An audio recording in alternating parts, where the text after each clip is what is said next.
Iran's warning isn't just another routine statement.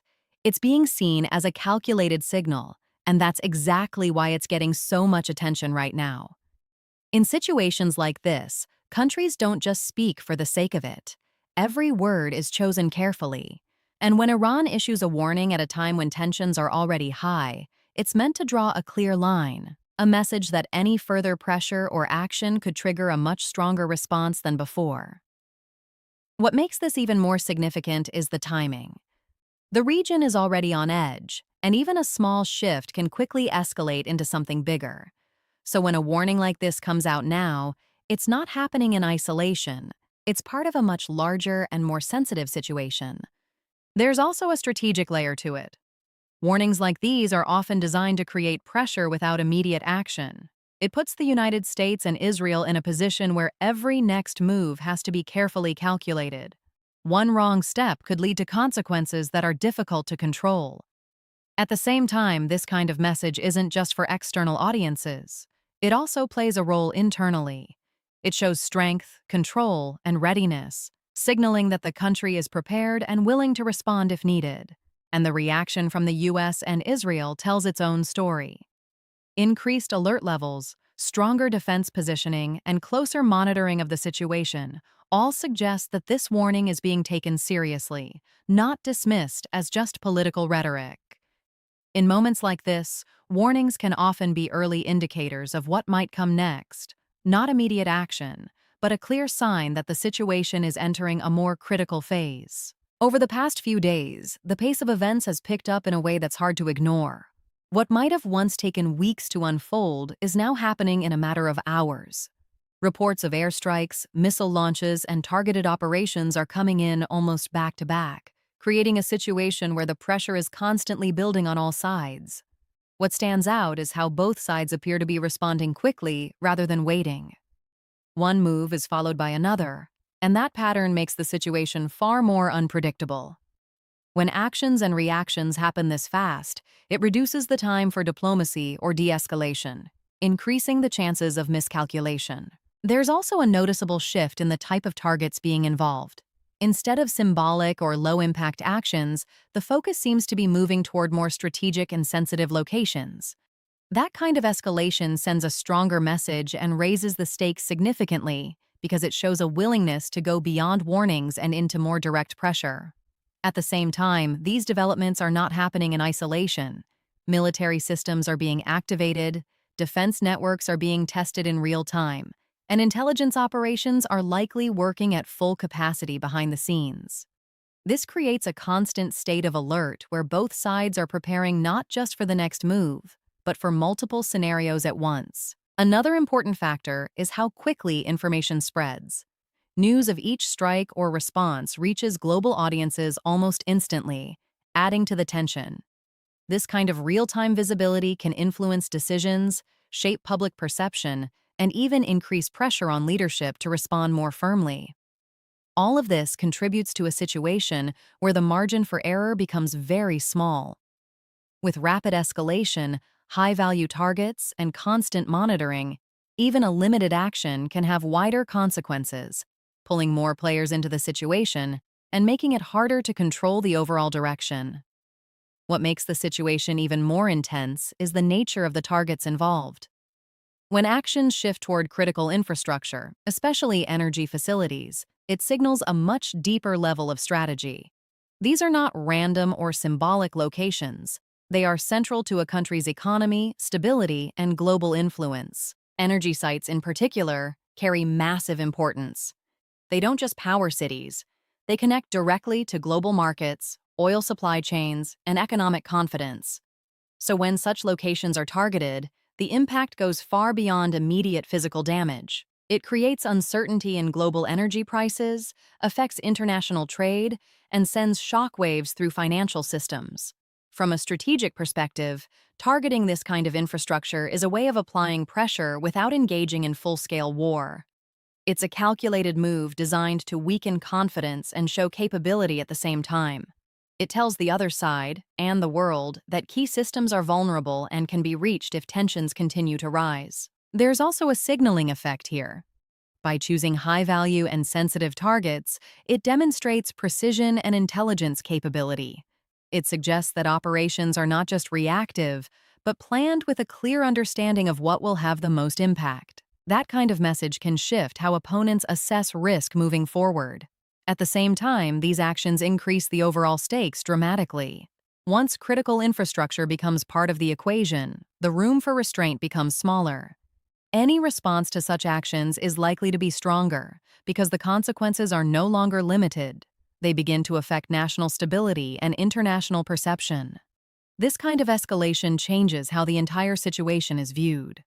It moves from isolated incidents to something that has broader implications, where every move carries weight not just militarily, but economically and politically as well. Iran's response through missile activity shows a clear shift from messaging to action, and that's what makes this phase more serious. When a country moves from warnings to launching missiles, it's no longer just about signaling intent. It's about demonstrating capability in a very direct and visible way. Missile use, in particular, carries a strong psychological and strategic impact. It shows reach, precision, and readiness all at once. Even if the strikes are limited or carefully controlled, the fact that they are being carried out sends a message that the situation has entered a more active stage. It tells opponents that Iran is not just preparing for a response, it is willing to act when it feels necessary. Another important aspect is how these responses are calibrated. They're often designed to send a message without immediately triggering full-scale escalation. That balance is difficult to maintain because each action increases pressure on the other side to respond. It becomes a cycle where every move is both a reaction and a signal for what could come next. There's also a broader strategic layer behind missile responses. They allow a country to project power quickly without needing long deployments or large-scale mobilization. This makes them a flexible tool in high-tension situations, where speed and impact matter more than prolonged engagement. At the same time, these actions are closely watched not just by direct opponents, but by the entire region. Other countries, allies, and observers are analyzing every move to understand how far the situation might go. That kind of attention adds another layer of pressure, because each response shapes expectations about future behavior. As missile activity becomes part of the situation, the margin for control becomes tighter. Each launch, each interception, and each reaction adds to the complexity, making it harder to predict where the situation might head next and how quickly it could intensify. The response from the United States and Israel shows a clear shift into a higher state of readiness, and that alone says a lot about how seriously the situation is being taken. When military alert levels increase, it's not just a routine precaution. It reflects a real concern that conditions on the ground could change very quickly. One of the first things that typically happens in moments like this is the strengthening of defensive systems. Missile defense networks, radar coverage, and early warning systems are all pushed to maximum efficiency. These systems are designed to detect threats in seconds, giving decision-makers just enough time to respond. The fact that these defenses are being actively prioritized suggests that both countries are preparing for scenarios where rapid reaction is critical. At the same time, surveillance operations become much more intense. This includes satellite monitoring, aerial reconnaissance, and intelligence gathering across multiple channels. The goal is to reduce uncertainty as much as possible, to know not just what is happening, but what could happen next. In high-tension situations, information becomes one of the most valuable tools, and having real-time data can shape every decision that follows. There's also a visible increase in coordination between military and political leadership. Decisions are no longer made casually or over long periods. They are discussed and executed quickly, often behind closed doors. This kind of environment creates a constant state of readiness where multiple scenarios are being considered at once, from limited responses to more serious escalations.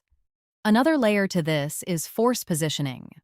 While it may not always be publicly visible, assets are often moved into strategic locations to ensure faster response times if needed. This can include naval presence, air force readiness, and rapid deployment units being placed on standby. These moves are not always about immediate action, but about being prepared for any direction the situation might take. All of these steps combined create an atmosphere where both the United States and Israel are not just reacting, they are actively preparing for multiple possibilities at the same time, keeping their options open while staying ready to respond at a moment's notice. The impact of this situation is no longer limited to just a few countries directly involved. It's spreading across the region, and that's where the real concern begins to grow. When tensions rise to this level, neighboring countries don't wait to see what happens next. They start preparing immediately for the possibility that the situation could spill over. Across the Gulf region, there is a noticeable shift toward higher alert levels. Governments begin activating emergency protocols, increasing security around key locations, and closely monitoring airspace and maritime routes. These are not random precautions. They reflect a growing fear that any further escalation could affect trade routes, energy supplies, and overall regional stability. There's also a strong sense of uncertainty among the public in these areas. When reports of sirens, alerts, or defensive measures start appearing, it naturally creates anxiety.